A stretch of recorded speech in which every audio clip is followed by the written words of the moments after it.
Jeg har lige læst den fedeste bog af Nanna Foss. Den hedder Leoniderne og er første bind i serien Spektrum. Det er en bog om tidsrejser og venskaber, så det er en rigtig sci-fi-roman. Nanna Foss hun er kendt for at tage rundt og holde foredrag og også samarbejde med andre forfattere.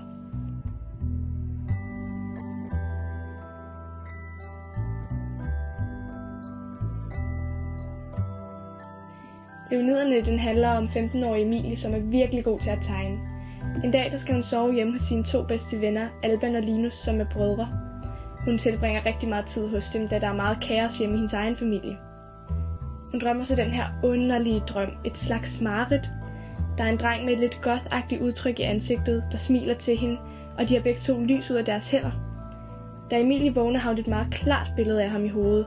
Derfor sætter hun sig straks til at tegne den her dreng. Da hun senere kommer i skole, så sker der noget meget mystisk. Præcis den dreng, hun tegnede, altså drengen fra drømmen, starter i hendes klasse, og han har en tvillingesøster. Drengen hedder Noah, og hans søster hedder Pi. Emilie hun har aldrig set Noah før i drømmen, så hun undrer sig meget over, hvordan hun kunne tegne ham og drømme om ham.